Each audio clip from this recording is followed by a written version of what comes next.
সর্বপ্রথমে বলবো আমরা ভারতীয়, তাই কাশ্মীরের পেহেলগাঁওয়ে যে ঘটনাটা হয়েছে অত্যন্ত নিন্দাজনক এবং যারা এই ঘটনাটা ঘটিয়েছে তাদেরকে আমি ধিক্কার জানাচ্ছি। কারণ আমরা আগে মানুষ, তারপরে আগে ভারতীয়, আগে মানুষ, তারপরে সব কিছু। ৭-৮ জন যে নিহত হয়েছে তাদেরকে খুব খারাপ লাগছে বলতে, যে তাদেরকে এইভাবে হত্যা করা হয়েছে। কারা করেছে, কিভাবে করেছে, এইগুলো তথ্য সঠিকভাবে এখনও উঠে আসেনি। কিছু কিছু লোক বলছে যে ওখানে যে গাড়ি চলে না, হেঁটে যেতে হবে বা ঘোড়ায় চড়ে যেতে হবে, এবং কিছু কিছু লোক বলছে যে তাদেরকে চিহ্নিত করে নাম জিজ্ঞাসা করে কে কোন ধর্মীয় সেই সব নামগুলো জিজ্ঞাসা করে তাদেরকে মারা হয়েছে। আরও বিভিন্নভাবে মারধর করা হয়েছে। কতটা সঠিক কতটা মিথ্যা এটা বিচার্যের বিষয়, এবং পরবর্তীতে এটা আশা করি জানা যাবে। এবং এই যারা করেছে এই বিষয়গুলো তাদেরকে আমি বলবো যে সেন্ট্রাল গভর্নমেন্ট, আমাদের কেন্দ্র সরকারের মোদী সরকার আছে এখন, তাদেরকে গুরুত্বহীনের জন্য এই ঘটনাটা ঘটেছে। তারা যদি সঠিকভাবে এইগুলো কাজ করতো এবং সঠিকভাবে, ওখানে ওনারা তো কদিন আগেই বলেছিলেন যে এখানে কোনো রকম কিছু হবে না, কাশ্মীর আজাদ হয়ে গেছে, বা সঠিকভাবে এখানে এখানে যে ইচ্ছা যেতে পারবে, এখানে কোনো কিছু হবে না, আপনারা মন খুলে আসুন, এখানে ভ্রমণ করুন।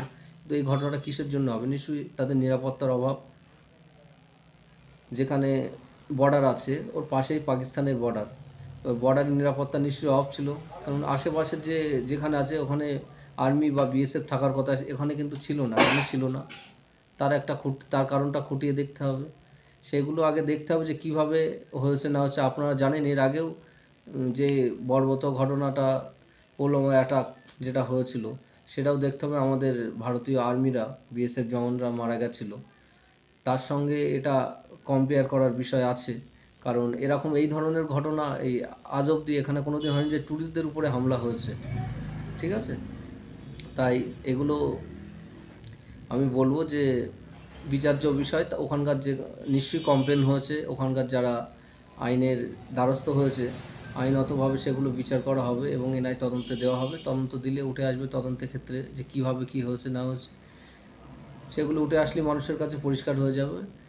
সেই কারণের জন্য আগামীকাল, অর্থাৎ 24শে এপ্রিল, আইএসএফের তরফ থেকে, ইন্ডিয়ান সেকুলার ফ্রন্টের তরফ থেকে আমাদের উক্ত ঘটনার পরিপ্রেক্ষিতে একটি ধিক্কার মিছিলের আয়োজন করেছে। সেটি শিয়ালদা থেকে আপনার পার্ক সার্কাস অবধি, ঠিক দুপুর 2টোর পরে উক্ত মিছিলটি ছাড়া হবে। আপনাদের কাছে চাইবো যে আপনারা দলে দলে যোগ দিন এবং উক্ত মিছিলটিকে সফল করুন।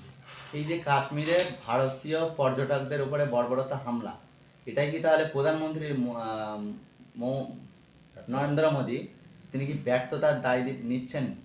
অবশ্যই তাকে ব্যর্থতার দায় নিতে হবে। কারণ ব্যর্থতার দায় নেওয়ার তার কাঁধেই যাবে, কারণ অন্য কারোর কাঁধে যাওয়ার অধিকার নেই। ওখানে আমাদের মমতা ব্যানার্জির সরকারও নেই, যেহেতু ওখানে সেন্ট্রালে নরেন্দ্র মোদীর সরকার আছে, অমিত শাহ আছে, রাজনাথ সিং আছে, প্রতিরক্ষামন্ত্রী। কীরকমভাবে তিনি কী করছে না করছে, প্রতিরক্ষা ব্যবস্থা কীভাবে কী করছে, এত বড় একটা ঘটনা ঘটে গেল, প্রতিরক্ষার ব্যবস্থা নিশ্চয়ই ডিলে না থাকলে এরকম একটা ঘটনা ঘটতো না।